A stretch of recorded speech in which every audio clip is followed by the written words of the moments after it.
Himachal high court ने एक नाबालिग रेप पीड़िता के मामले में डॉक्टर्स की टीम को फटकार लगाई है और राज्य सरकार को सख्त निर्देश दिए हैं कि इन डॉक्टर्स पर इंक्वायरी बिठाए।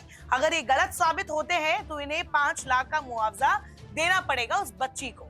अब ये पूरा मामला फिर से वहीं पर आ गया है, 2 फिंगर टेस्ट। जो रेप विक्टिम होती है, काफी सालों से इंडिया में अगर देखा जाए तो 2 फिंगर टेस्ट किया जाता है और साथ ही साथ जो सवाल किए जाते रहे हैं, जिस तरीके से जो फॉर्म भरवाया जाता है रेप विक्टिम को, वो भी काफी विवादित रहा है। इसको लेकर सुप्रीम कोर्ट ने 2013 में ही बैन लगा दिया था 2 फिंगर टेस्ट में। ये टेस्ट क्या होता है इस पर भी बात करेंगे, लेकिन बात करेंगे पहले कि आखिरकार हिमाचल हाईकोर्ट ने क्या कुछ कहा। बार एंड बेंच की रिपोर्ट के मुताबिक जस्टिस तरलोक सिंह चौहान और जस्टिस सत्येंद्र वैद्य की बेंच ने कहा है कि इंक्वायरी के बाद मुआवजे की रकम दोषी डॉक्टर्स की जेब से रिकवर किया जा सकता है। अगर डॉक्टर दोषी पाए गए तो उन्हें सरकारी खजाने में 5 लाख रुपए जमा कराने पड़ सकते हैं। कोर्ट ने राज्य में 2 फिंगर टेस्ट करने के लिए सख्ती से मना किया है। कहा है कि रेप पीड़िता का 2 फिंगर टेस्ट करने वाले डॉक्टर्स पर अवमानना का मुकदमा दर्ज कर उन्हें सजा दी जा सकती है। कोर्ट ने साफ तौर पर कहा कि 2 फिंगर टेस्ट रेप पीड़िताओं की निजता और शारीरिक और मानसिक गरिमा के अधिकार का उल्लंघन है। सिविल अस्पताल पालमपुर के डॉक्टर्स के हाथों पीड़ित का जो शोषण हुआ, जो आघात और अपमान हुआ, उसके लिए 5 लाख का मुआवजा दिया जाए।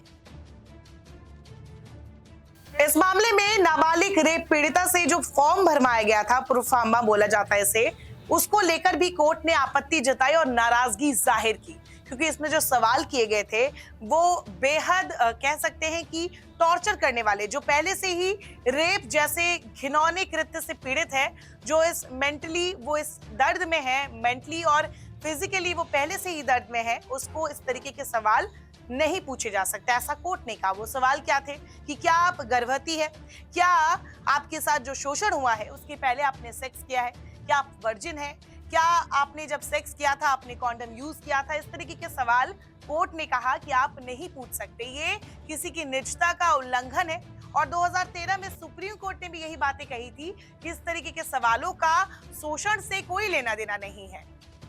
2 फिंगर टेस्ट के दौरान पीड़िता के प्राइवेट पार्ट में 2 उंगली डाली जाती है। इसके जरिए महिला के वर्जिनिटी की जांच डॉक्टर्स करते हैं। डॉक्टर 2 फिंगर टेस्ट के जरिए ये पता लगाते हैं कि महिला सेक्सुअली एक्टिव है या नहीं।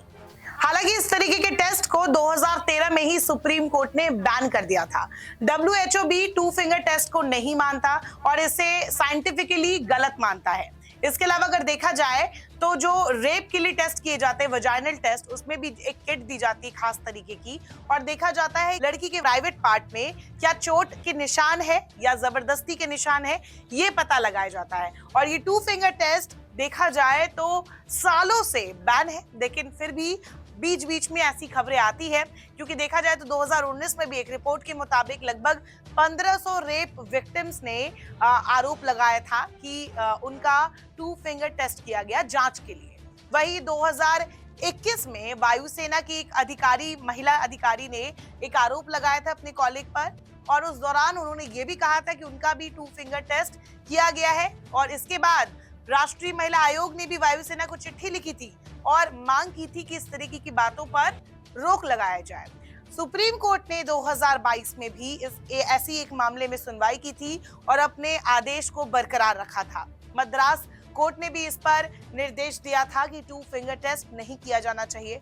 डॉक्टर्स को साफ तौर पर निर्देश दिया गया है कि आप एक विक्टिम से ऐसे सवाल नहीं कर सकते जो उनकी निजता का उल्लंघन करता हो, क्योंकि वो पहले ही मेंटली फिजिकली परेशान होती है, वो पहले से ही टॉर्चर होती है, और आप इस तरीके के सवाल उससे नहीं कर सकते जो ऐसे टेस्ट में किए जाते थे। तो इन सबको कोर्ट ने कहा है कि बदला जाए, और फिलहाल हाईकोर्ट ने जो संज्ञान लिया है, डॉक्टर्स को लेकर इंक्वायरी बिठाने की बात की है।